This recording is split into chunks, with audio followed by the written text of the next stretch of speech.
Star in Vegas, broadcasting live from beautiful Summerlin, Nevada, in my backyard, chilling, man. I'm sorry if you guys can't see me. The lighting's a little bit bad, but it was too late because we said we were going live for the first time. I didn't want to have you guys holding up, waiting too long. I'm in here with the only Sacramento King that I know, the OG of the show. What's good, SpreadAstaire? How are you? Man, I'm excited to talk some NBA today, and hopefully Ski can help me get back on track because there's about 2 series that I just keep flip-flopping the wrong way. Boy, 112, 105 last night. I'm thinking, boy, that Pistons money line's going to cash. Nope, I got Jalen Brunson. Yeah, I was on the other side on that one too, but I'm glad that my guy Ski was able to cash on that. I forgot he gave it out on the show, and that's why I sent him a text after I saw the post. Always happy to have my brother in here. What's good? How you doing, Ski Profit?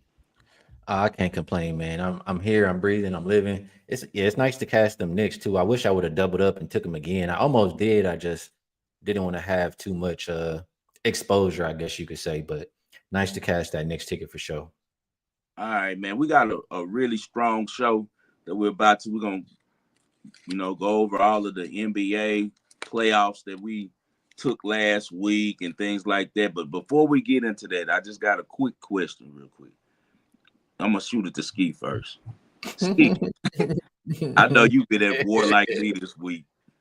What the hell is going on with the media with this Shador Sanders stuff? Oh boy. And they're making it, and it's like a code word that they sent out to everyone who's on the other side, and that's the code word circus. And I hate it because when I think of circus, I think of clowns and monkeys.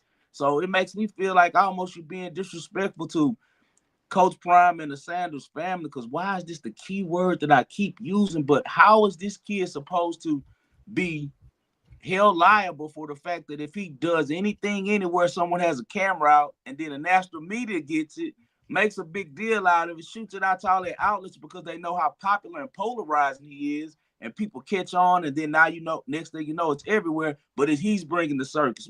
What did you think about this?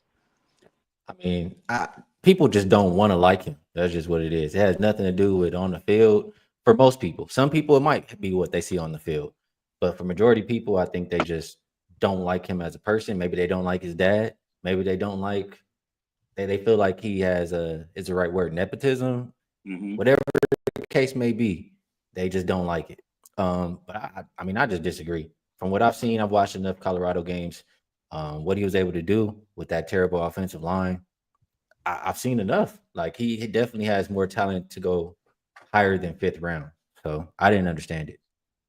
It's funny that you use the word nepotism because I don't think it's any part of business in the sports world that has more nepotism than the scouting department and assistant coaches. Like they all know each other, they're all friends, they're all homeboys. So for them to use that just seems like a scapegoat excuse to me. Spread. We had Andrew Luck come from the Fluid family. We had Eli Manning come from the Fluid family. We had Peyton Manning come from the Fluid family. And they're not the only ones. Kyler Murray's dad does really well for himself, too. Kevin Murray does really well coaching kids in the Dallas area, quarterback. So why are they using this saying that he's a spoiled brat or he's a spoiled kid? Why does it offend people so much with this kid's background? He's been on TV, man, since he was a small kid. Like people can go back and follow his whole life on TV, because Dion had all these different reality shows throughout their life, So I just want to know, what do you think, Spirit? Why are they using that and trying to say he's a spoiled brat?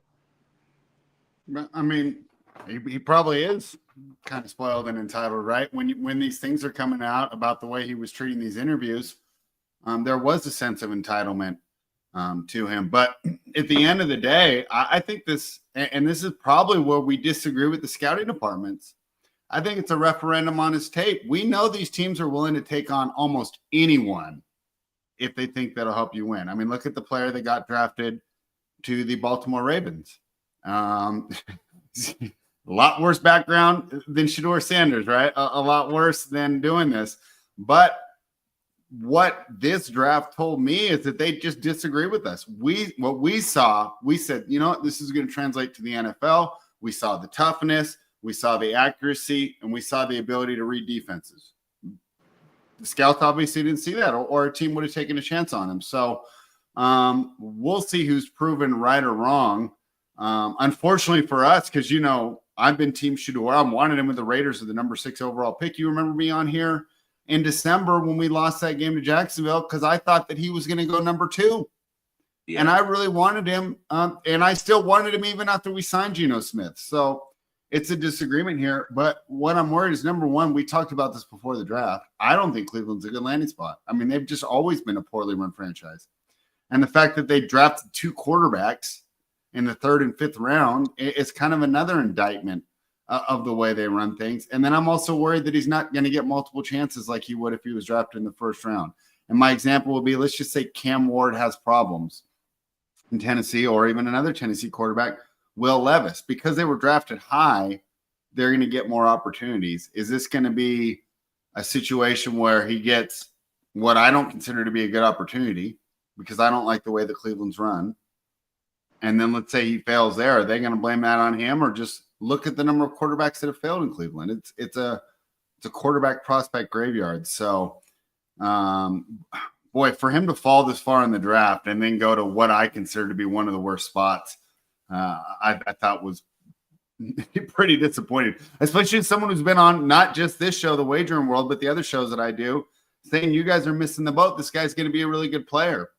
You know, I'm worried that I'm going to have to take the L here because he's not going to get a fair opportunity. He might get a fair opportunity because the owner seems to have a pretty decent relationship with his father, and I think that's who pulled the strings. Now it goes down to, is Andrew Berry the type of GM who controls what the head coach does? If he allows the coach to do his thing, I think Kevin Stefanski will end up rolling with him because Stefanski hasn't had an accurate quarterback since Baker Mayfield in his offense, and Stefanski's been coach of the year twice. He's not a bad coach. He just hasn't had much to work with. Jameis Winston was definitely not ideal for his system because everything that Shador does is pretty much what Stefanski likes, and that's just being able to complete high percentage medium range passes, man, and keep the offense going with West Coast style offense. I think that he's going to get an opportunity as long as Barry doesn't get in the way. I could see all on Barry's face that he was a hater when it comes to the situation, but I kind of anticipated him going to Cleveland after we got the news that the Raiders wasn't a go.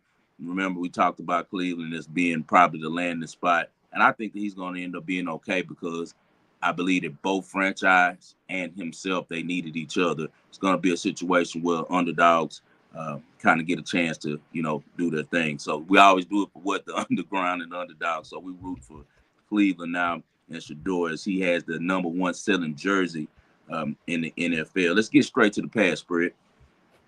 All right. And Ski, I hate to do this to you, but we're going to really start off with the number 1 story. And I'll admit, I was guilty of it as well yesterday on my NBA rundown because unfortunately, and this is the way of the world nowadays, rather than really celebrate a cool story there in Minnesota with, you know, Rudy Gobert finally looking like a good player in the playoffs, Julius Randle raising his game when he had 200 million reasons not to. I mean, he could have easily just retired and enjoyed life. He raised his game. And Edwards is a great young story. Mike Conley, the grizzled veteran, Jaden McDaniels, the prototypical two-way player.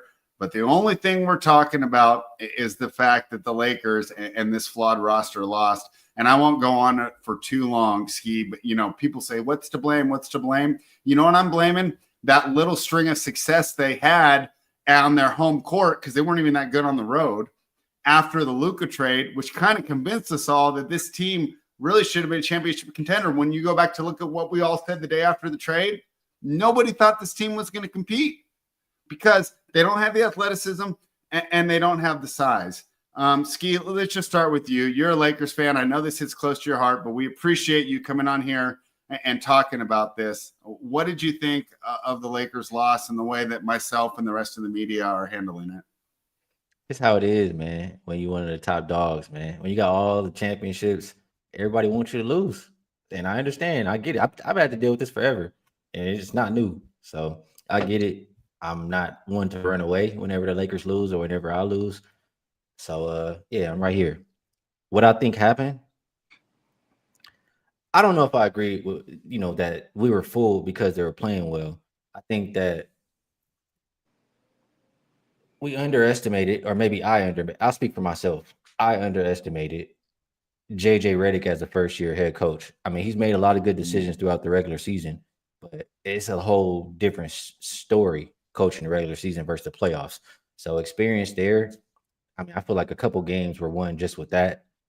Besides that, I think honestly, this honest opinion, I think the Lakers could beat a lot of teams in the West, but they can't beat the teams that have so much size when they don't have a center they can trust.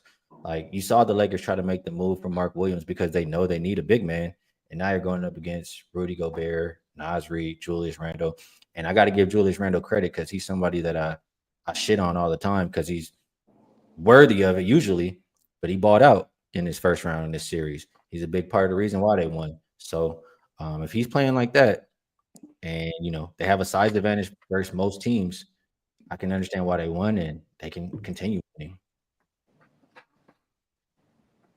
I'll be interested to see where the Lakers go. I think the bigs, to me, big men are almost like running backs in the NFL. It's usually pretty plentiful, and you can usually get them at a good cost. I think they're going to be able to address that. Still a little bit of worried about the athleticism, and they don't really have a lot to work with. Austin Reeves is a great story, and going into the playoffs, everyone's telling me he's the best number 3 guy. Pretty good on offense. Got shut down during the playoffs, and still a defensive liability as well. So to me, Ski, for this team to become a contender, you got to add some more pieces there as far as depth and athleticism. What do you think? What's on your wish list as far as besides the big man for the offseason? Wing defenders. Right. I mean, but every team's looking for that, right? There's no team outside of Oklahoma City or maybe Boston that's not like, we need more wings, right? Even as a Kings fan, right? That's what I'm looking for too. I've been looking for it for the last 10 years. So that's a tougher market than the big men, right? Where I think the big men, you're going to be able to find someone. It might be Brook Lopez. It might be, but there's usually a good free agent big man. 5-star, what did you think about the Lakers loss? And what do you think about the Timberwolves moving forward? Well, I was one of the few people who took the Timberwolves to win the series. The numbers showed you. I mean, with all of the hype that the Lakers were getting, once again, media driven. And people get mad at me because they think that, 5-star has favorites. He likes this guy, he likes that. Because when I really believe in someone, I pound the table for him. And the reason why is because I believe in my ability to scout, athletes. And you guys both know that I spend probably more time than anybody in the world watching sports. This is what I do. I take it very seriously. And if I put my money up, it's a reason. I believe in it, and I've studied these teams and these players. And I've seen the Lakers and the T-Wolves a lot, not only this year, but the past couple of years with all of the different parts, even though it was different parts now in LA. I more than know about Luka from his years in Dallas. I know a lot about, Austin Reeves going all the way back, man, to Wichita State. I watched him there when he was a freshman. And so I'm transferred to Oklahoma. So people don't understand the amount of data that I've, accumulated over the years watching these players because I bet so much college sports and I bet Euro and saw Luka at Madrid and all that stuff. And one thing that I can say is I knew that the Lakers were media driven and that the books were telling you what was the real deal about them by the first game being only 4 points, by the spread of the series being as low as it was. All you had to do was look at basketball. You got the better coach and Chris Finch by a mile against JJ because JJ's wet behind the ears. He's a rookie coach, and not only is he a rookie coach, he's a little bit arrogant, and he needed humbling. The way he talk about Shador needed humbling. JJ the same way. He's one of those guys who always thinks he's the smartest guy in the room.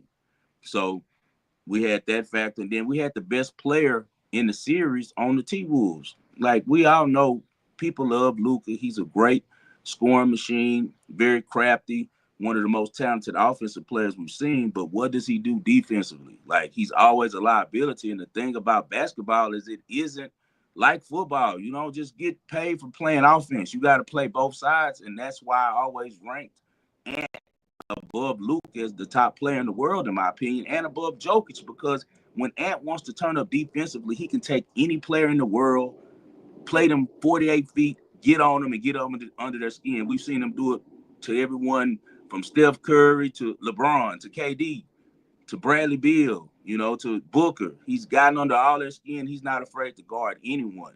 He's ready to match his athleticism and his tenacity up with anyone in the world, and that's what separates him from Luka. And that's why I took the T-Wolves, and I thought that it was a pretty easy bet. I didn't know that they were going to get him at 5. I thought it would be 6. He did the 5, I think, just to mess with Shannon Sharp and all the people who love to say Lakers in 5. But we talked about it before the series on the show. Ant is an OG killer. He's one of those guys like Kobe was when he was young, like Allen Iverson was when he was young. They're hunting the big names because they understand that if I beat this guy, I can make a name for myself. Ant's just a really solid player on his way to being the face of the league. I don't know if they'll allow him to stay in Minnesota. All our talent right now is in all the small market teams. OKC, Minnesota, probably the best 2 players in the league. As far as moving forward for the Lakers, first of all, what is LeBron going to do? LeBron ticks me off for little stuff like he just did. I love him as a father. Great dude, great husband, does a lot, does the schools and things. But on the court, he's always been so whiny to me, and that's what bothers me. And he does little passive-aggressive stuff that pisses me off, just like this interview. They ask him what changes he want to make to the roster, and he says, last guy, my boy AD. Now all of a sudden it's my boy AD, but y'all just saw each other in Dallas, and you could tell it was a little, icy between them with their relationship. But now in this interview, after you guys get knocked out, it's my boy AD got shipped out of here for talking about the roster. I know, like Lakers fans, Ski, bring in Ski real quick.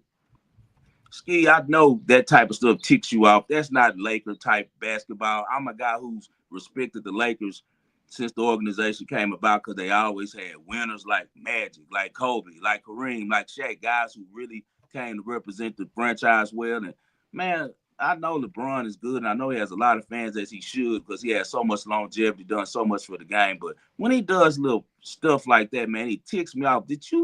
Were you bothered by that comment as much as I was about him trying to say Ant, like he didn't know what was going on, even though he owns Clutch? I mean, I'm not surprised by anything LeBron does. I mean, I've seen him do the same things throughout his career on different teams. I'm not a LeBron fan. I respect him for what he's done for the game and, winning a championship on the Lakers, but he does a lot of stuff to piss me off. I'll be on here talking forever if I just got to name them all. So I do want to give you pushback on one thing, though. I love Ant. He's one of my favorite players. But I still don't think he's better than Luka. I mean, and you talk about the defensive side. I'll just look at, the Mavericks won last year. Luka had 30 plus every single game except the one game they lost. Mavs won in 5. So I just think that the matchup this year favored the Timberwolves. I'm personally shocked that you said that, Ski, because when you're looking at the way that teams are approaching the Lakers, to me, you can't be the best guy on your team when you're getting hunted. So then answer this question. How do you win? W2W, Ski. How do you win? How do the Mavericks win in 5 if he can't defend anybody? How did they win in 5? Look at the team they had last year, though, Ski. Nico Harrison did an excellent job of putting a bunch of dogs around him who covered up the deficiencies. So that's the part. You can win with a guy like that. You just have to have the right team around him. Better offensively than Anthony. No, you can't say he's a better all-around player, Ski. Listen, if you ask me who I like more, I like Anthony Edwards more. If you ask me who I think is better, I think Luka is better. That just is what it is. Player? I think Luka offensively is so much better than Ant.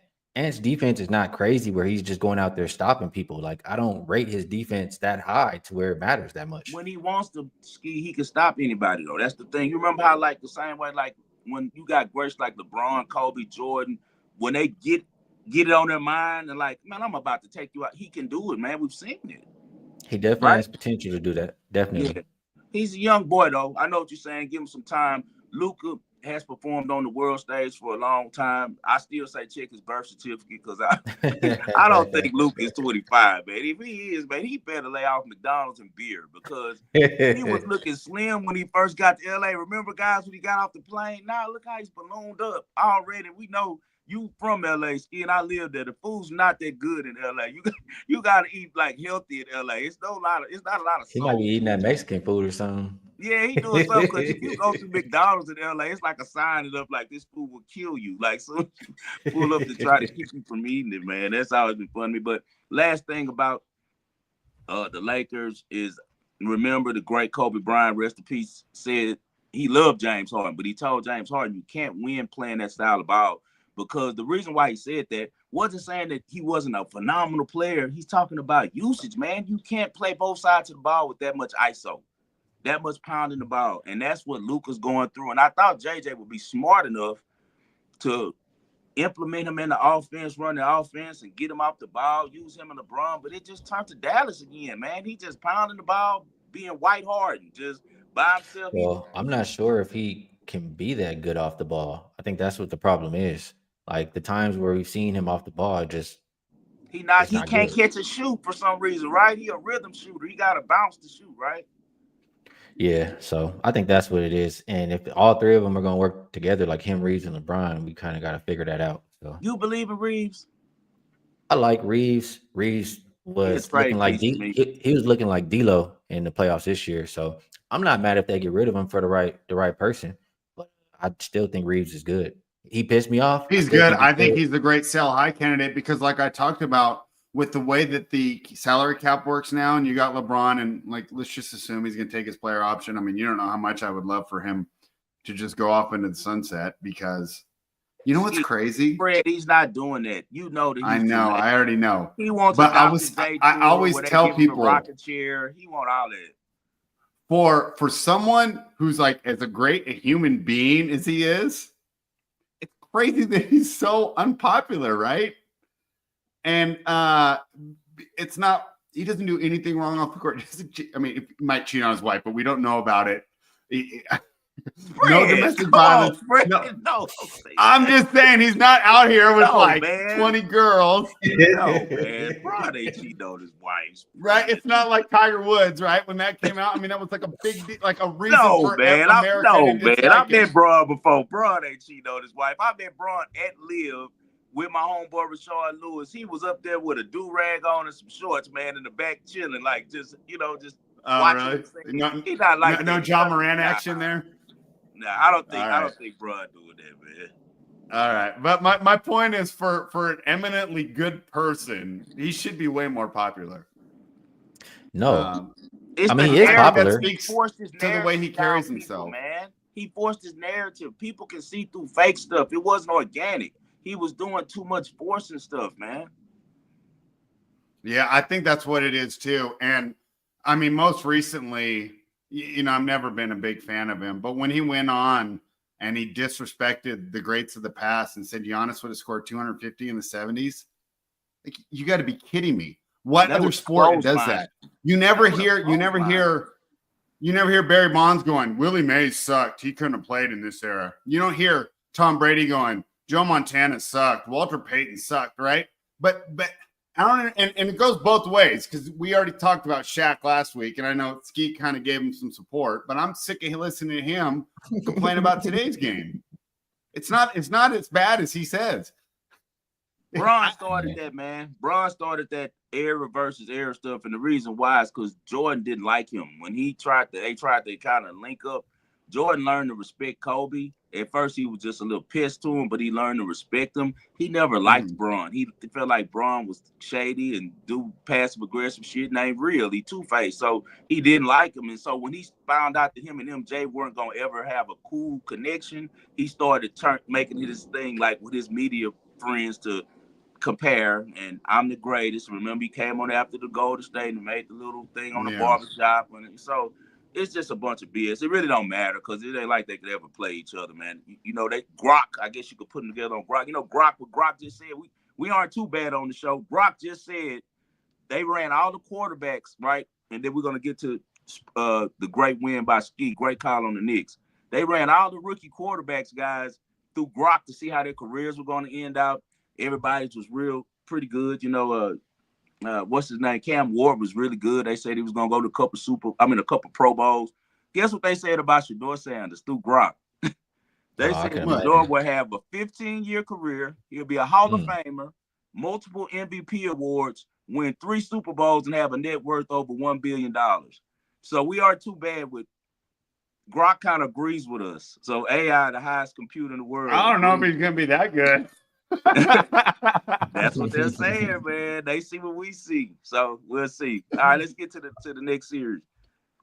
All right, let's talk about it. Ski, I got to give you props, man. I should have just, you know what? I realized in the playoffs and with my extra commute, I'd be overthinking this stuff because we went on here and I said, oh, right? Knicks, they're too much experience, right? But what I do in Game 6, I go, Pistons got to win at least one game at home, right? This thing's going 7, blah, blah, blah, blah.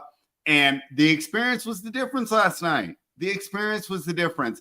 And you know, we talk about dialing it up on the defensive end, and I felt that we saw that from the big wing trio of Hart, Anunoby, and Bridges. They weren't given any quarter. They were up everybody, picking people up right at half court, no easy dribbles. And, you know, we really got to give credit to the Knicks here. So, and I want to give credit to you. Great call. And you had to be sweating, right? 112, 105. Ski, I thought I was going to cash it. I thought we were doing Game 7 Saturday, doubleheader Game 7s. Let's go. Nope, only one game on Saturday. What'd you see in that one? Well, I mean, we saw Jalen Brunson be, you know, the Jalen Brunson we know is in the playoff. He's been torching the Pistons. I expected him to do it all series long, and he showed up when it matters most. So wasn't too surprised by that. Cade, as much as I love him as a player, you know, probably my favorite player out the whole series, you know, like the experience factor. You can't ignore that. So Pistons in a couple years, will they be able to compete? And, you know, is Detroit back? I think yes, as long as they keep him around. But we saw what we expected. It was closer games. Like I said that the first game will be a blowout, and after that, it'll be closer. But I didn't expect the Knicks to struggle this much with the Pistons. So what I learned from this series is the Knicks are not as good as I, you know, might have thought earlier. But why I took this, I mean, yes, we said the experience, and I saw it last year in the playoffs. I was so mad at myself. I looked at Knicks -1.5 in the first round, and I was like, nah, I'm not gonna take it. And then by game 4, I'm like, damn, I left that money on the table. So I jumped on it this year. All right. Final question for you on the Pistons, Ski. On my other show with Tyler, I know you met Tyler. I said, boy, if Jaden Ivey comes back healthy, that's the second ball creator there to take some pressure off Cade in the half-court setting. And, you know, Duren improves. Thompson improves. Cade improves. This team doesn't need to make a lot of moves. They can take the patient approach. He's a little skeptical that Jaden could be that number 2. I'm team Jaden Ivey. What do you think Detroit needs to do? Do they just run it back and hope to get a healthy Ivy and have these guys improve, or do you think they need to be a little more aggressive this offseason? Well, I like Ivy's game. I really do. I think he's a good player, but I worry about him just because of the injury that he had, and I feel like a lot of his game relies on athleticism. So that's the one thing that holds me up. I still want to see if he can have success, but I still think you make a move and, you know, add another piece because we've seen Detroit can compete. I mean, they just flipped from one of the worst teams last year to making the playoffs, pushing it to a 6-game series in the first round.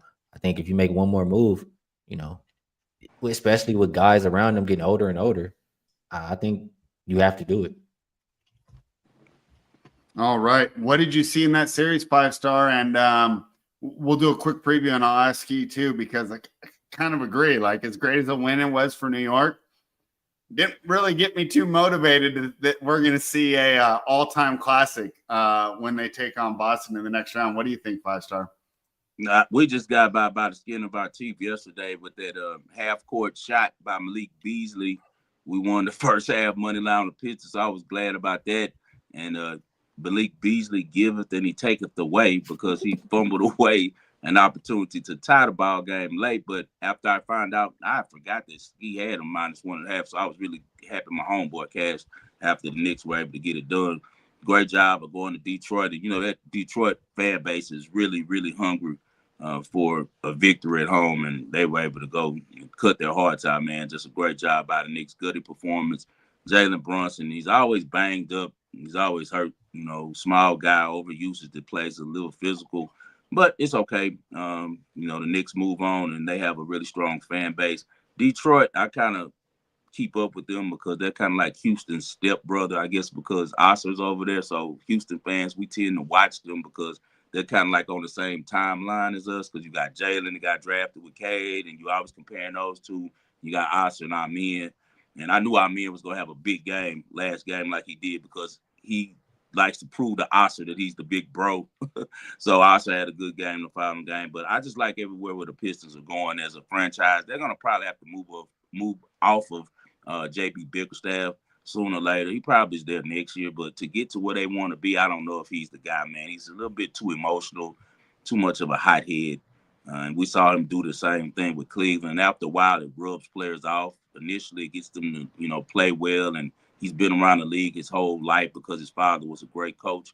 So he knows the league and he teaches them to be pros. But then his voice kind of grows stale. So be on the lookout for Mike Malone in a couple of years going to Detroit if he's not hired this summer. All right. Hey, the nice twin guy broke off something crucial at the end of that last game. Who, that Oscar? Yeah. Yeah, boy, that was a hell of a, oh my goodness. Brunson, that's going to go down in New York history. Lord, that's a great movie put on. And then sunk it. You got to make it. You know what I'm saying? If he didn't make it, it wouldn't have been as effective. All right, you know what? I see on the profile or on our script a little later, we'll discuss the upcoming series. We'll table that for later, and we can do it at the same time we talk about the Cavs and the Pacers. Okay. Let's move to tonight, Ski, and I'm going to start with you. I'll admit I missed it this morning. I missed ahead of the spread, so this is going to be all new information for me. Warriors taking on the Rockets. The line is 5.5. Boy, I should have hit it right at the opener. It was 4.5. I'm all over Golden State here, and we saw this a couple years ago with the Warriors where they, you know, whooped that trick. They tricked off the Game 5 in Memphis, right? And they did the very same thing in Houston. And I think, you know, going home to win it, Chase Center, feels like a blowout to me. But who knows here? The Warriors were able to win both games so far in San Francisco. What do you think is going to happen tonight, Ski? Yeah, I didn't even there was no ahead of the spread last night, so didn't even get a chance to talk. Oh, that's why I missed it. I was wondering why I didn't get recommended in my YouTube feed. Okay, well, now I don't feel so guilty. Yeah. How I feel about this one? I do think, I mean, the Warriors the last one was a desperation spot for the Rockets. They came out playing with their, heads on fire. Golden State didn't come to play. I guess I'll just say like that. I don't think you'll see that again in this next game. I think that Golden State is a team that actually throws the first punch here. I'm looking towards them in the first quarter. I don't really want to lay 5.5 because I think they can win, but it don't mean I think Houston won't fight. So I think Golden State early is the best look. After you got beat on the way you did, you come out in front of your home crowd and throw that first punch. So that's how I'm looking at this game. All right, 5-star. This is your team here. I hate to back Golden State here. Do you think I'm making a mistake? I mean, why wouldn't you? You got Steph Curry, all-time great. Jimmy Butler, close-out game. Steve Kerr, he's cried to the ref, so he's going to be getting some whistles. They're not going to be able to really touch Curry like before. You saw Kerr did the Phil Jackson move and when boohooed all press about, they're hitting Steph's hand. Come on, man. Get the hell out of here. Especially after we saw, as a Rockets fan, the way that they did James Harden's left shooting hand when he got hurt, the Warriors. And, you got Jimmy Butler choking people. You got, Draymond just pretty much doing whatever the hell he wants to do on the court. So the NBA is pretty much telling you, I don't think they're going to let my kids win it this year. It's just a time to learn, So I wouldn't lay points, though. I'm with Ski on that. I think that the Rockets have a lot of fight, and I think the Rockets are a better team. The problem is they just don't have the closing ability yet, and that's what this whole playoffs is about, is learning that. Shout out to my guy, Texas commentator, for this shirt, 281. That's the alternate area code in Houston. 713 is the main one. It's 281 is the alternate. You see my guy Alba Sagoon and my guy Amin Thompson, the two dogs of the team, because Jalen is still a pup. He's still a pup. So I had to represent the dogs today, man. Shout out to Texas commentator. You might see him on his Houston Stressing on X.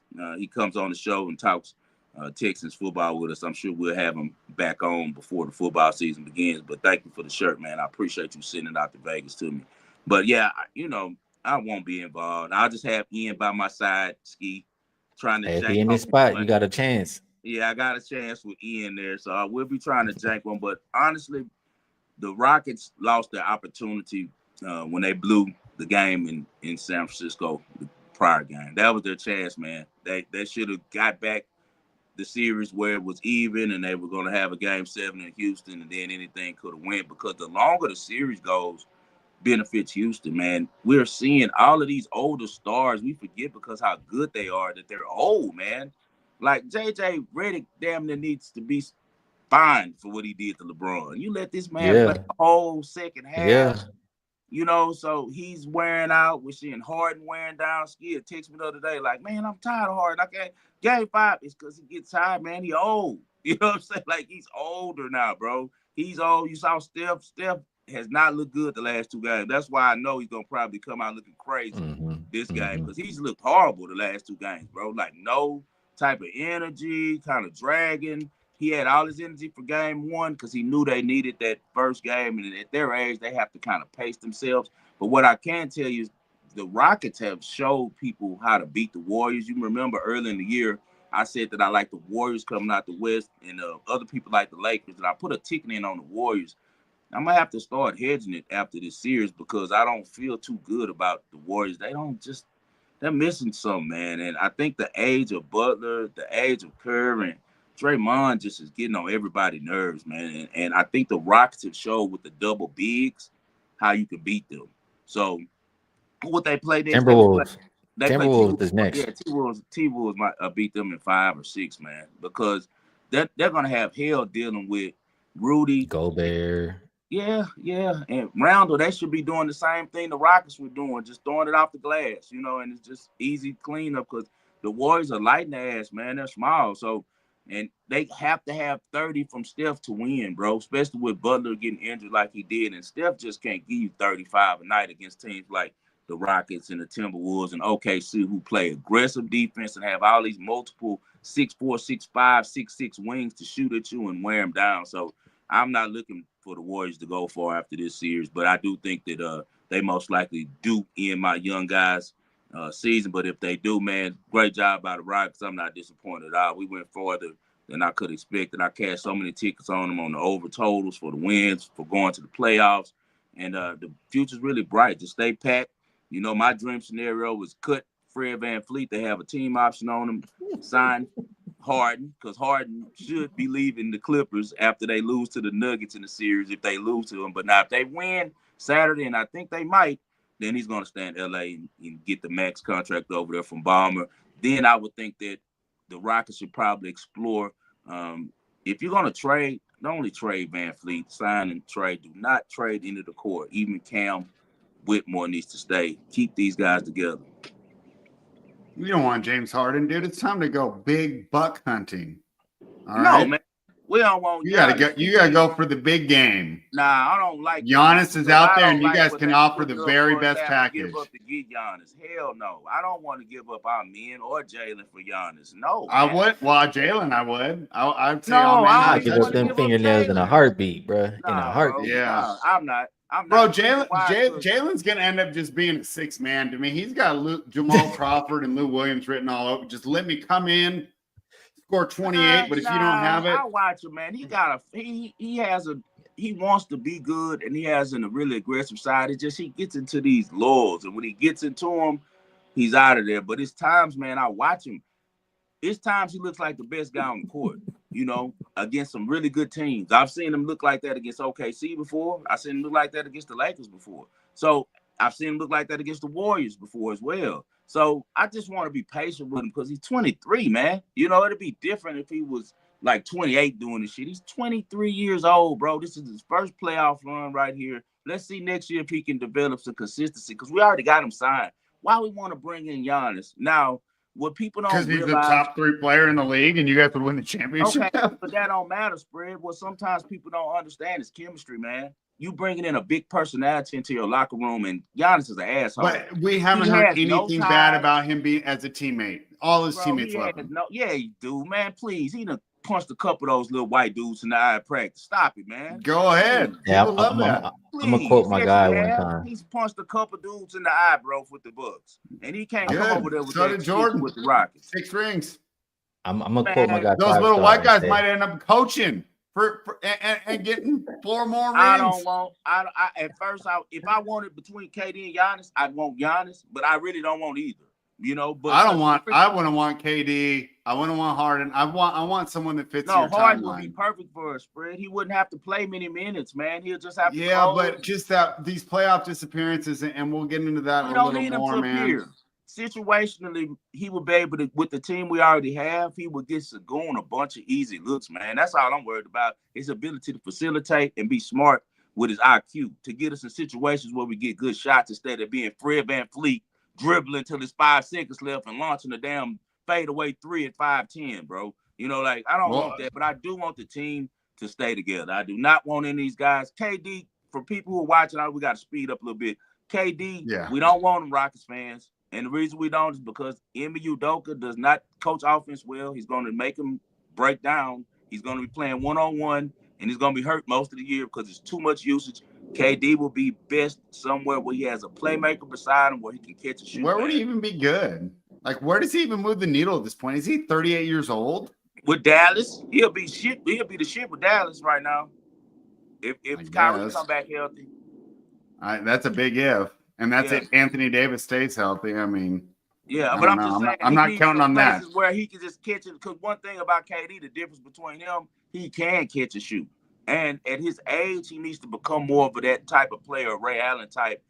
He always gets hurt trying to cross you over, man. Your limbs are like 7 feet long, and you doing all these crosses. You know, KD trying to make moves and break his knee and shit. So, to me, KD is going to come down as the guy that just didn't understand free agency.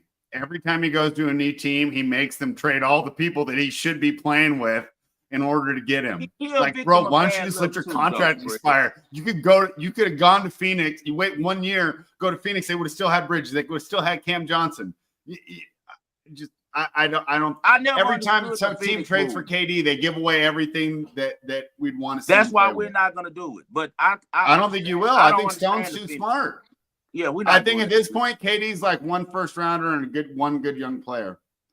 You don't break the bank for him anymore. What do you get? A lot of people forget those spread, and then we'll move on to the next game. The Nets almost did it, but the basketball guys didn't want them to because it would have showed that you don't need to go the old school way of building a team with the coach and all of that. Mm-hmm. Remember the Steve Nash coach team, and it was Kyrie, it was Harden, it was KD. Harden was playing phenomenal. KD was playing phenomenal.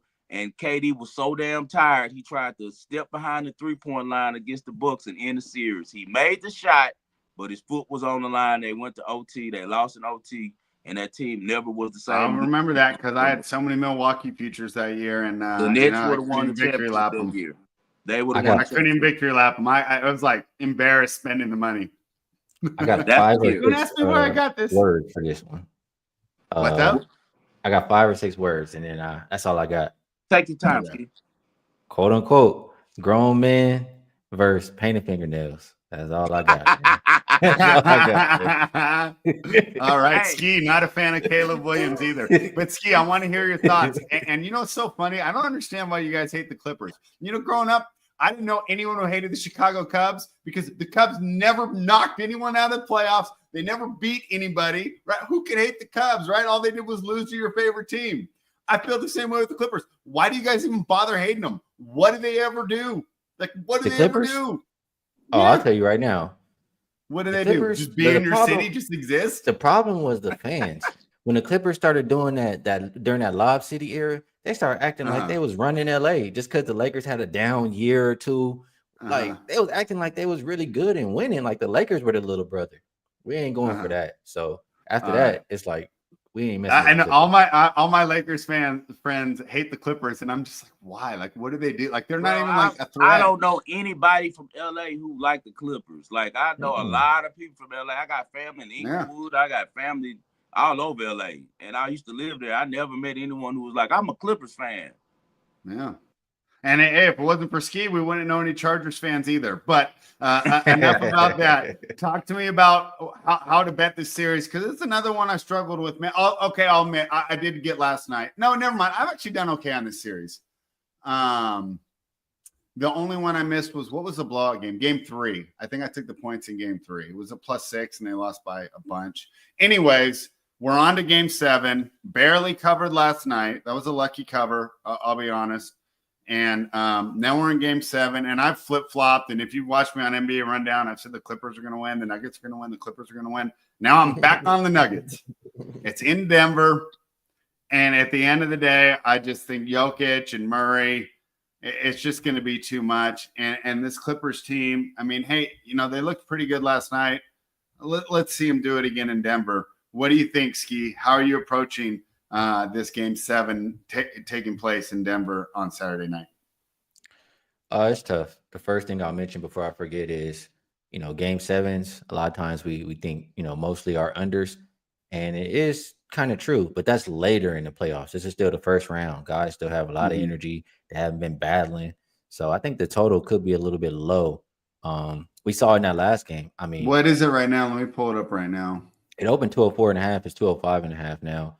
But that last game, I mean, every chance the Clippers got, they were running. Like, they were trying their hardest to get out and run.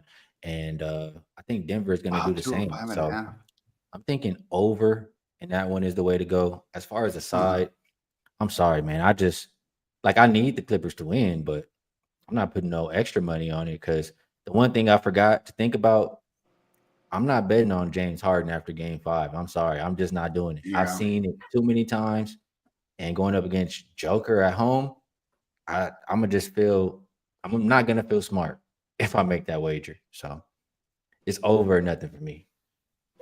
5-star, it's time for your guy, man. It's time. We've talked about redemptions in this playoffs. Rudy, redemption. Randall, redemption.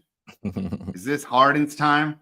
Is Harden going to come through? Because, hey, right? And Ski's done the same thing. We both came on and said, we can't bet on a team with Julius Randle, right? How could you win with Julius Randle, right? And now we're all doing the same thing with James Harden. And we're not the only ones. Like, I listen to the Ringer podcast, and, Zach Lowe does it. Bill Simmons does it. All these guys do it. Harden's got a real chance here to kind of change the narrative. And we saw the same thing with John Elway. He couldn't win the big one until he did. And then now he's, greatest quarterback of that generation. What do you think? Is it time? Will Harden get his respect? Will the Clippers get the win in Denver tomorrow night? Speaking of Elway, you heard about what happened to him? Oh, my God, what a terrible accident. He was on a golf that was sad. Or something, and his agent fell off the back, man, and hit his head and passed away. So, man, tough situation right there. Praying for everyone involved in that really sad situation. I'm going with the Clippers. I'm not going to make this about Harden. Harden is just a facilitator and the second best player on this team. It's about Kawhi Leonard, and Kawhi Leonard is pretty good in closeout games. So we all can agree the Clippers have a better roster than the Nuggets have. The Nuggets are missing some pieces. They got to rely on Westbrook to be their third guy behind Murray and Jokic. And these type of situations, you talk about Harden, I'm not trusting Westbrook. And I'm not trusting, right. I'm not trusting also Baby Adelman, the Nuggets' new head coach, against my boy. I feel like my boy Ty is going to come through. I think that he'll have something drawn up, and it's not like the Clippers have not been to Denver and won before. So I think that they can get it done. And I think the books are showing you with the number being so low. Anytime we get a short number with the plus money, it's a really high rate of it hitting with that +1, +1.5, +2. So I'd definitely be leaning toward the Clippers on this game. Of course, we'll wait to get a little bit more information because it's tomorrow. But for me, just off of viewing everything, I like the Clippers in this matchup. All right, we're going to be opposite there. I think I'll be think I'll be jumping in on Denver, but I don't necessarily love it, and I think it can go either way. My final thought on that series is one thing that's interesting. We talk about what the books do.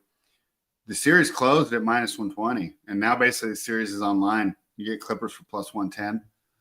Maybe a little bit of value there when you think about it from that perspective, because it's not like a lot of things have changed. It's been a close series. I wrote in game 3, I said this series is going 7, when I wrote about this series. So not necessarily that surprised. Now let's move to Sunday, and we'll kind of combine the games and the series. 5-star, let's start with you this one. We've been starting with Ski the whole time. Let's start with you here. The Pacers are taking on the Cavaliers. Cavaliers are catching 8. Pacers are catching 8. Cavaliers are laying 8. My original instinct when that line came out was that it was too many points. But I started thinking, man, this is a team that just embarrassed the Miami Heat. They had the biggest margin of victory in a first-round playoff series in the history of the game. Would they win by 51? I mean, the great thing about that is I got to get some extra sleep that night because that game was so boring. Right? It wasn't even worth watching. So we have a team. I mean, maybe you argue, hey, it proves the Heat shouldn't be there. Or the other statement is Cavaliers are simply that good. So I was shocked by this line, and we'll get into it a little more when we get to the Celtics line because that's even crazier to me. But Cavs are also minus 500 to win this series. Both of these seem too rich, but I'm also worried, man, am I just throwing out everything I've seen this regular season with the Cavs being one of the most dominant teams, the Cavs having the top scoring offense in the team, not to mention a very versatile defense. They got defenders at all places. They got size. They got defense. They got rebounding. They got everything that we say you need to win a championship. How do we approach this one, and what do you think of this game 1 line of plus 8, 5-star? I like the Pacers actually in this one. I think that the Pacers have quietly went about their business. Like last year, no one paid attention when they went to the Eastern Conference Finals. And I think that they took that L and got back together as a team. They brought back every part of the team, no new acquisitions, didn't let anyone go in free agency, and just said, hey, man, let's run it back. We know what the mission, we're one step from getting to the finals last year. Let's do it again. And I think that they're the perfect team to actually match up with Cleveland because they threaten you at so many different positions. And they also have multiple lengthy defenders to send at Donovan Mitchell and at Darius Garland. 2 undersized guards. And Mitchell is one of the best playoff performers we've seen. He was the same way at Utah. He always steps his game up. We know he can play. But I just think that the Cavs are a regular season team. I've always said that all year. I think they had a really good year, but I don't think that they should be as dominating a favorite as they are in this series by the books. So I'm going to take advantage of it. I'm going with the Pacers for sure, plus 8 in that first game, just because what you said, everyone's going to be riding the Cavs. And, everyone looks at the Pacers as kind of a weak team because they don't have any stars. Their stars, Halliburton, and we saw by the poll by the NBA players what people think about him. He's not a really likable character. So because of that, people dislike the team and they don't take him seriously. But he's a gold medal guy, made the Olympics, and he's been a really good pro.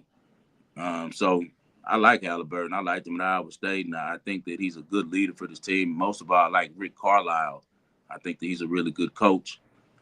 We're going to see if Cleveland's coach, how he does now. Second round of his first time as a head coach in the playoffs.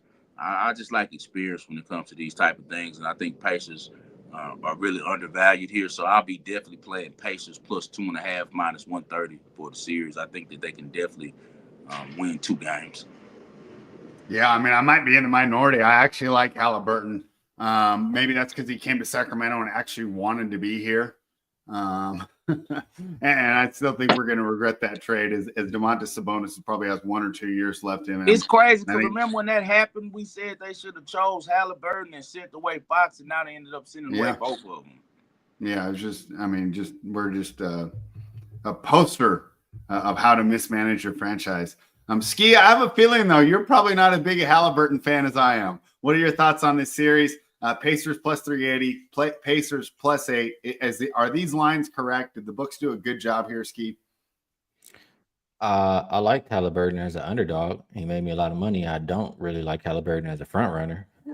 I don't like nobody Mm. as a front runner. So that's the knock I have on Halliburton. But we're here to talk about who can win or cover games, not who we like, I guess. So Cavaliers, I think I agree that I'm not as high on them as everybody else. Like, yeah, they had a good regular season. I've seen the Cavs plenty of times have a good regular season and just look terrible in the playoffs. The team hasn't changed that much. It's not a team that prevents too many challenges or that presents too many challenges for this Pacers team. But on the other side, the Pacers, I mean, I feel like they proved themselves kind of last year, even though that last series in the Eastern Conference Finals ended 4-0. Like Pacers could have very easily won a couple of those games. And they were very close games. I don't think this Cleveland team is better than the Celtics. So I really feel like the Pacers can compete. The style of basketball that they play is just difficult to defend. Every chance they get, they're gonna run, run, run, run, run. And no matter how good of a defensive team you are, it's tough to play against that. So seeing 8 points, I mean, that seems pretty rich. That seems like way too much, in my opinion. And I agree. I looked at that plus 2.5 games, or as well for the series. All right. Sounds like we all think the Cavaliers are going to advance, but the Pacers aren't getting enough respect and probably some value on them here. Is there any I reason don't we should take the plus no. 380, or is No, it no. we Hold just take It the on. points means in the Yeah. game? like the Pacers could win the Yeah. series. I was about to say, wait a minute, bro. You think the Pacers? You're going to take the plus 380?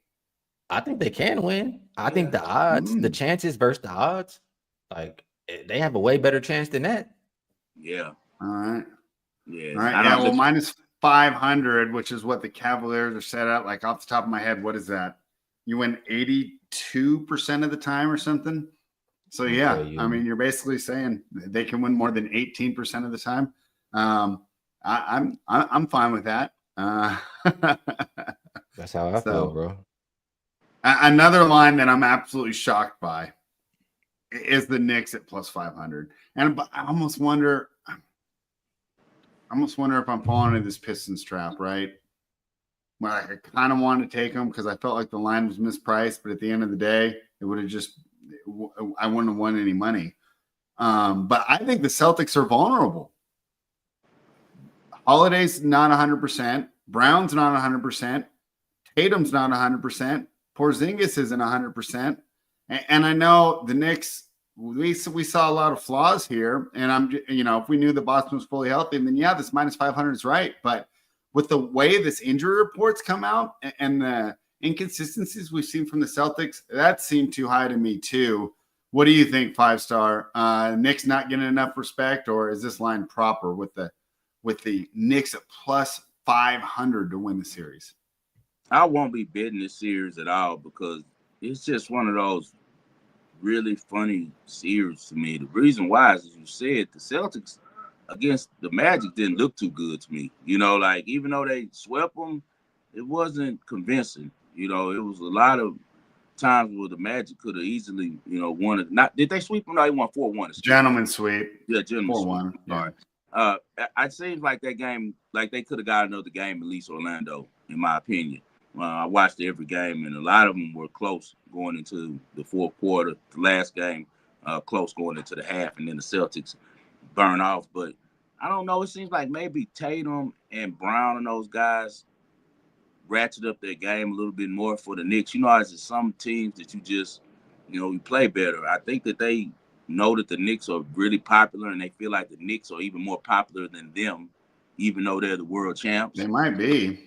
Yeah, so it kind of makes them play like we're going to show everybody. So that's the motivation that I don't want to fade, because very much so the Celtics could sweep them. It might be 4-0. 4-0 probably pays a ridiculous odds, but Mm-hmm. very, very well it could go 7-2 because the Knicks are scrappy, and they have a closer in Jalen Brunson that we know can get baskets. He's the number one clutch player in the fourth quarter in the league. So very just too much, different ways it could go for me. It's too much, just room for error for me as a bettor. So I won't be playing either side. I'll be playing each game individually as they go. I like to see the first game and just kind of see if the Knicks are still like feel kind of cursed against the Celtics, or are they confident in this motivation? Like, hey, we haven't beat these guys all year.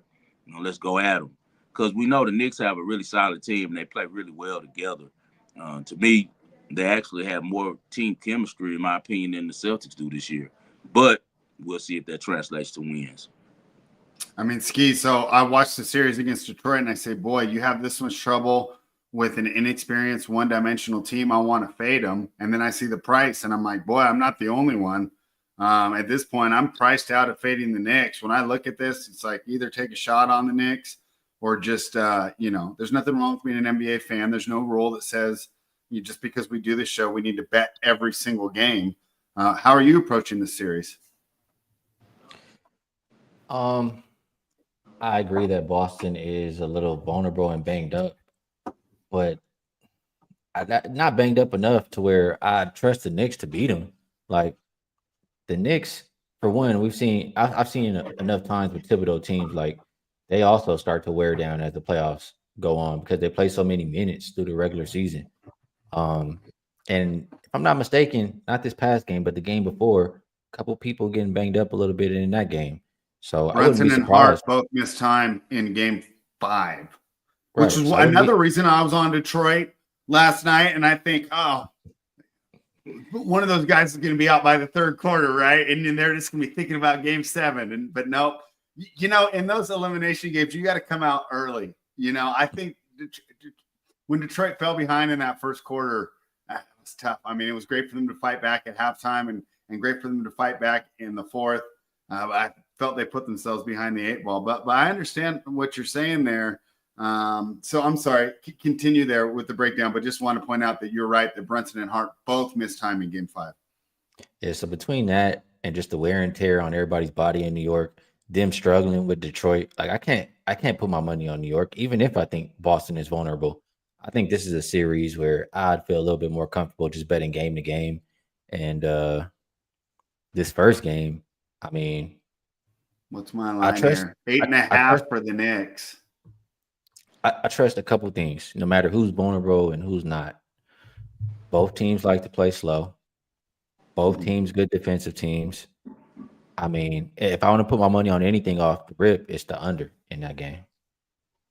Yeah, it could be one. I'm seeing a 213 now, right? By game 4, game 5, we could be looking at a 203, right? And be thinking, boy, remember we got that 213 to start? That was an easy win. All right, final thoughts and the Knicks and the Pacers before that'll be all the basketball, right? And then we'll move on to the tennis. Yep. Yeah, anything else for us on that series? That good old tennis. Yeah, it's time for tennis. All right. Yeah, let's go to the newest star in the tennis handicapping world, Ski. You've been taking the world by storm, man. They're all asking you for some WNBA picks, but you're getting up at 2 a.m. with the rest of us watching this Madrid Open. And boy, what a fun final we have with Aryna Sabalenka taking on Coco Gauff. And it feels like it was just last week we were on the show talking about, boy, Coco's not right mentally. And I said, maybe Coco's just, Americans, we love the vacation in Europe. Maybe she's just spending too much time at all those vaunted restaurants and places to shop, but not the case at all. And that's why I think tennis is fun yet challenging to bet, because last week, it was really tough to get behind her. And this week, she's looked to be one of the best players in the world again. 5-star, let's start with you. Can our favorite American player get it done against Aryna Sabalenka? She has a great opportunity here. She's 5-4 head up against Aryna.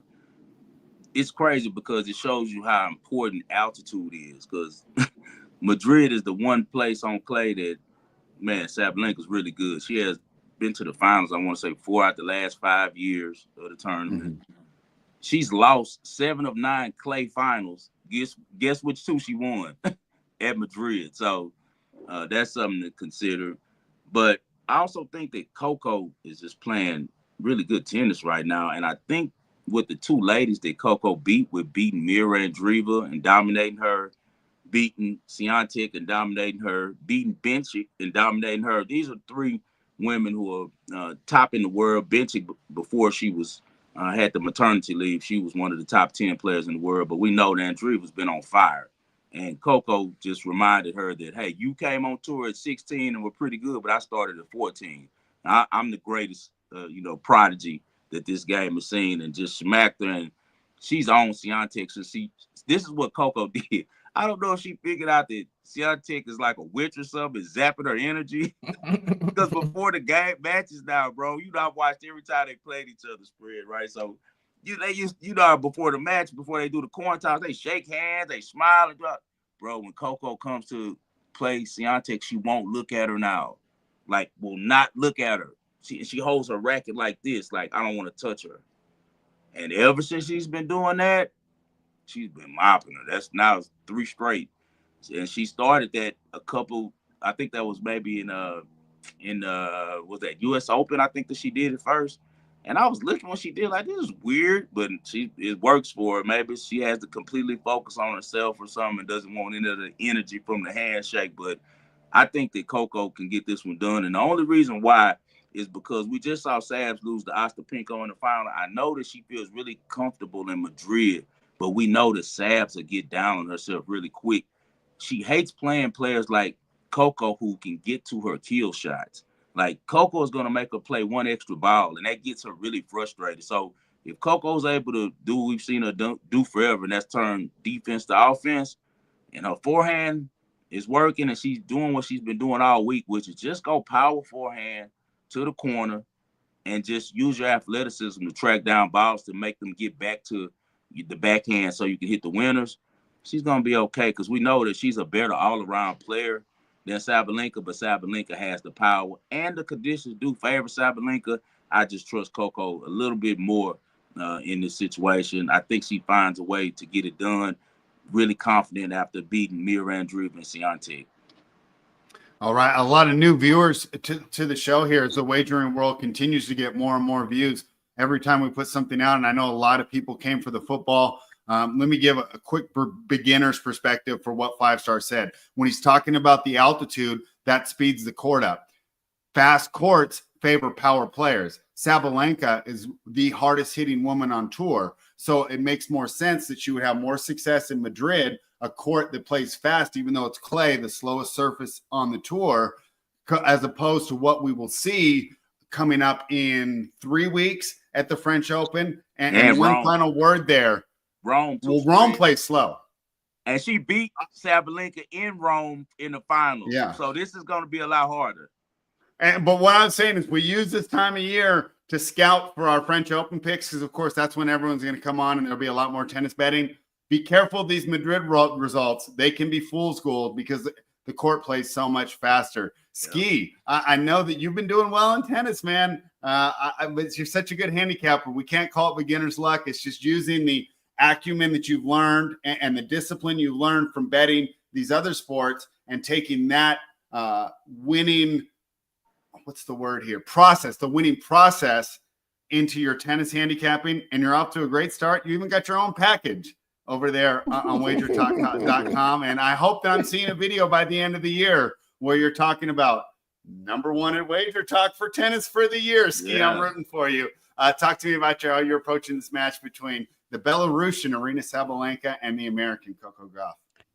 Yeah, I appreciate the kind words. I took a little bit of a break from, betting tennis so much every day just because it was so much playoff basketball for me to watch. And, I got to do my videos and stuff on that. But I've still been watching some tennis. I'll tell you that. And the last time we talked about Coco, she was playing bad. She was looking terrible. And, I'm newer to tennis. So that's all that I saw as far as, what I was seeing from Coco. But I know based on her name, who she is, that she was better than what she saw. She entered this Madrid tournament, the first match, I believe, she was still playing sorry. Like that first set, she was getting smoked. And it's like just like that. Got bagel by Yastrzemski. Yeah. And then it's like that gif or that meme when LeBron is sitting there in the Heat uniform like this. It's like she awoke. It's just she been on fire ever since. Like, this is the real Coco. This is who I've been waiting to see.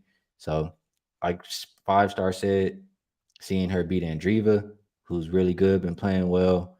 I just feel like the competition that Coco's beating is better than what Sabalenka's been playing lately. What you guys said as far as the altitude and that, We all know Sab likes to bully everybody, and when she get those fast courts or hard courts, she can do it. She's made the finals, I think, 4 of the last 5 years here in Madrid because the court plays a little bit better for her. Like this might be her last chance to get a win before these slower courts. So I'm worried about that. But just recent performance, like I feel like Coco's been playing better than Sabalenka, and you're getting a little bit of plus money or even to take her. Like I'll be more inclined to bet that than bet Sabalenka.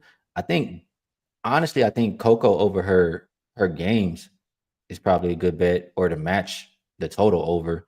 Like I think it's gonna be a closely contested match, and I do think Coco has a good chance to win. All right.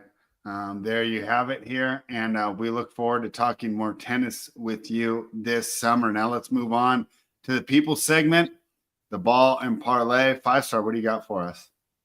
I love football. If it's football on, I'm betting it, man. And I've been following this United Football League for a long time. It started as the XFL, and then you had the USFL competing, and now they both combined. And we're getting some really good spring football, and I've done really well so far. Well, me and the clients are 5-1 on it, and I've given out 3 winners on the show.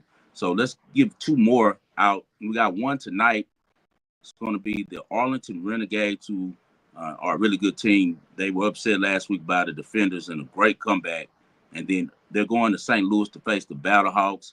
Battlehawks, strong team. They had 2 losses, but now they're fighting back, 2 straight losses. Now they're fighting back, getting back to who they were. This was because they lost Manny Wilkins, who was their starting quarterback. He allowed them to do some things with the run-pass option that they had to change up a little bit. Now Max Duggan is in as the quarterback, former TCU star. I think the only thing he needs to worry about is getting the ball to Hakeem Butler. Last week, I told everyone on the video that I did that Hakeem Butler was back for the Battlehawks. He's the best receiver in the UFL. He went for 200 yards. They're back at home again, so I think they're going to put up some points as Duggan gets a little bit more used to the offense. They have to get the ball more to Jacob Saylors, who's their star running back. He's really good. They're facing a Renegades team who's really well coached by Bob Stoops.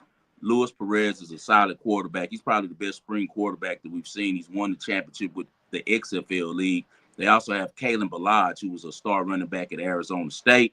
But I just think that going on the road, the emotions of blowing last week's game is going to really be difficult for the Renegades to get up.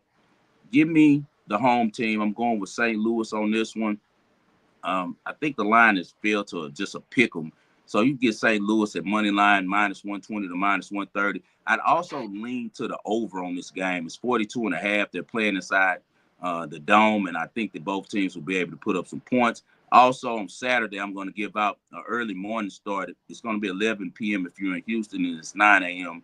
on the West Coast. We're going with my Houston Roughnecks. Spread, we've been cashing a lot of Roughnecks tickets. They're one of my favorite teams to bet right now, not only because they're from Houston, but because their coach Curtis Johnson finally has the quarterback that he's been looking for in Jalen McClendon. Former Baylor stars playing really well. They routed San Antonio last week because we were able to cash that on the show 27-3. And before that, they had a huge win against Birmingham. Memphis is coming into town. The Showboats have a new quarterback in Dresser Wynn, but even with that said, they're just not as good of a team as the Houston Roughnecks are. Houston has really turned the corner and preparing to be one of the better teams in the league. The line is 3.5. I'm going to lay it. I think that the Roughnecks can win by at least a touchdown. So those are my 2 free plays.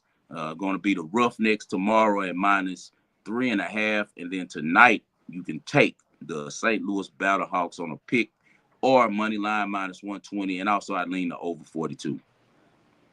First show live, guys. Episode 59, but the first time we've gone live. We appreciate everybody for joining us. If you're on Twitter/X, head on over to YouTube. Please subscribe to the channel. Give us a thumbs up and leave a comment. I don't always respond to them all, but I thumbs up them all, and I do read them all. So we appreciate you guys for supporting the wagering world. Ski, your best bet for the weekend. Man, I'm so hungry, bro. I'm about to pass out around here. I mean, don't worry, we got about 2 minutes left, bro. We don't got much. Don't fall Check out the script. on Right after this, it says sign off. All right. My best bet for the weekend. I mean, I'm gonna be honest with you guys first of all and say that I'm gonna be making these bets today. I haven't made any yet, but one I'm pretty sure I can support and get to the window with. I'll go with Clippers in Denver. Right now, the opener was 204.5. I still see a 204.5 out there, but it is starting to go up. And I talked about it earlier. Like these teams really can be really efficient offensively. And what I saw in this last game, like, yes, they're trying to play good defense, but every time they get a stop, they are full out sprinting the other side of the court. Like the pace of play in this game that I'm expecting, if it's what we saw in that second and third quarter, should be able to easily get over 204.5. So I'll mention this too to go along with that because I just looked it up while Five Star was talking. But game sevens that are not in the first round, they are 28-10 to the under. That's about a little bit above, like a little bit below 74%. But if you look at game sevens in the first round, they're 16-15 to the over. Big difference when you still got some energy and not so drained by the playoffs. So I think over 204.5 is the winning ticket in that game. Yeah, and that's a great point too, right? Because in the first round, these teams aren't the elite defensive teams because we all know it's really hard to make a conference championship or a conference finals series without playing good defense. But hey, 16 of the 30 teams make the playoffs, right? So you're not always going to see the most elite defense. So I think that's a great way of using these stats because I always talk about these trends and how they can be deceptive and how, we know this from doing content. I can cherry pick my trends to support the team I want, right? I can sort by 7 games or 17 games. So be careful with those. And I think Ski's done a good job of actually digging into the data and not just blindly betting a game 7 under, which I was going to go do, Ski. So thank you very much. But what I will do is I will bet the Denver Nuggets in that game. I just, at the end of the day, I like Jokic, I like Murray, and I do like the home court advantage. And that's why, even though, inside the NBA will tell you the regular season doesn't matter, it actually does because if they were playing this in Los Angeles, I'd be on the Clippers. So give me the Denver Nuggets at home to close it out. Line went down when we're talking now. I only have to lay 1.5 offshore on Bookmaker. So that's it for us. What do you think, Five Star? Pretty nice going live, huh? We don't have to worry about getting this up on time. Doing it more. Yeah, we'll be doing this more. Next time I'll sit somewhere in my yard. I got a late start where you guys can see me a little bit better. If you guys haven't, go to www.thewageringworld.com. I'd love for you to sign up. You can find merchandise like right here, the Ready Red logo cap for the show. You see spread with the cobalt blue Wagering World hoodie on. I got the Wagering World cup here. We're gonna, keep it going and representing the show, man. It's always us versus the machine. As always, I dedicate this show to the greatest Houston sports fan I know, and that's my father, John H. Lindsay. Come on, go Rockets, man. We'll let you guys know when we're coming up next week. We'll see you live next week at some time. Once again, we appreciate Ski for coming on. Y'all go check him out at Ski Profit.